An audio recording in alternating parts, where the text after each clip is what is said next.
morning. Professor. Good morning. Oh, we have made contact as well. Hey, Thank just you. tell us, now, such a huge interest in AI. Yeah. Why did you want to see if it could answer multiple choice questions? Tell us more about that. All right.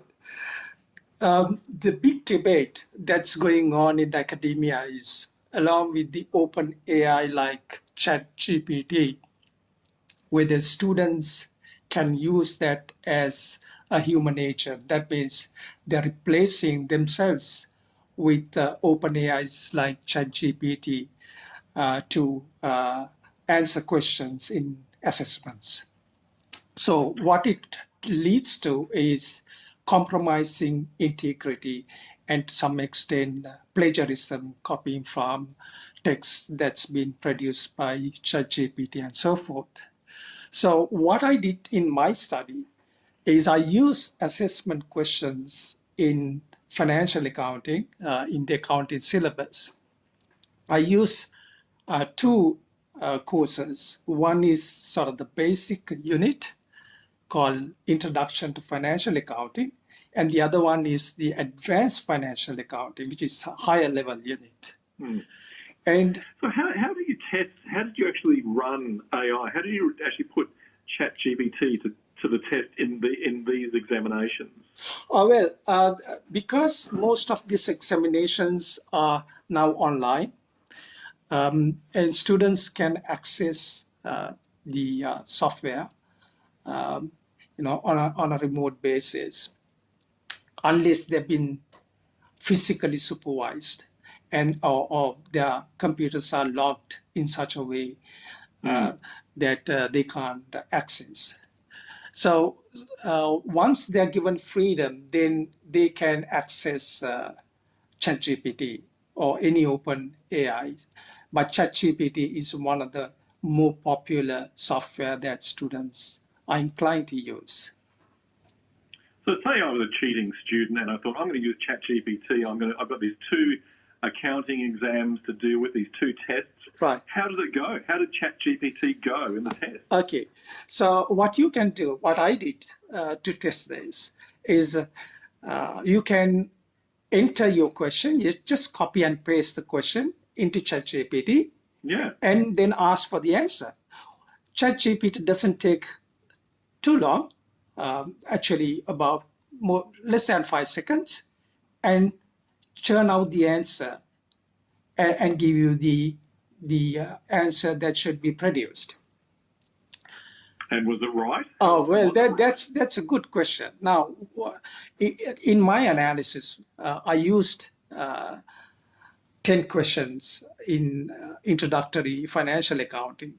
ChatGPT got 80% correct. That's the free version of ChatGPT, which is called the 3.5 version.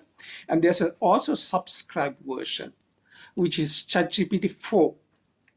And when I used ChatGPT 4 for the same questions, it got 90% correct. So there was 10% more it got correct. In the advanced financial accounting, which is a more complicated course unit, the free version got 50% correct, and the subscribed version got 70% correct. So to some extent, ChatGPT can help, but not completely. It cannot. No. Yeah. So it can answer questions fairly accurately, but the question is, where do we stand in relation to assessments and what do we going to teach in classrooms? I think that's one of the key questions that has come across now. But in multiple choice, and let's keep the multiple choice, so at least I could get a pass. I might not get a distinction or a high distinction, but I can still get a pass if I use the older version of ChatGPT. But this is, as we say, machine learning. So is the threat that over time, as the versions of ChatGPT become more sophisticated, will it inevitably get better at answering these kinds of questions? Yes, that will happen. ChatGPT has parameters, and they keep improving these parameters, which are kind of the ones that solves problems. And more parameters it has, better it is. So what it does is it's constantly increasing those parameters. So in time to come, yes, it will improve its capability. So then it comes to the question of what are we going to teach? Exactly, and that was my next question. Yeah. What do you do about this, and how do you go about either counteracting or actually working with it? What do you do? Yeah, so there are two ways to go about. One is you confront ChatGPT, treat it like a foe, and then you use software to monitor whether students are copying or whether they are using ChatGPT. The second option is far more, I would say it's a more futuristic approach, is to embrace ChatGPT and OpenAI as a friend and co-create knowledge. When we co-create knowledge, what ChatGPT and OpenAI has done and will do is that it's resetting the knowledge, what is assumed as knowledge. So there will be knowledge that's known, which were not known before. What ChatGPT is doing is it can use the existing knowledge, and then any unstructured knowledge, it will then use this unstructured knowledge and reconfigure it and give you an answer. So that's what it does. Now, in terms of teaching, so the question is then, what do we teach? Yeah. So the good thing about all this OpenAI is it's asking this question, is putting this question to academia. What do we teach? I think what we should teach is not the knowledge that's available, is the new knowledge. Is the new knowledge that will advance humanity.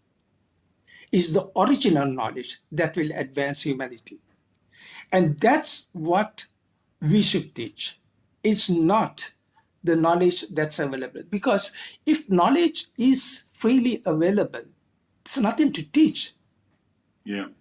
Anyone can access it. It's granted, it's assumed knowledge. It becomes assumed knowledge. So the level of assumed knowledge has now increased. There's work to be done, Professor. Thank you, and I'm sure we'll talk about this again, but thank you so much. You're welcome. The CDU Professor of Accounting, Indra Abesekera, talking about the issues of ChatGPT. Interesting that it's not infallible, but it is machine learning,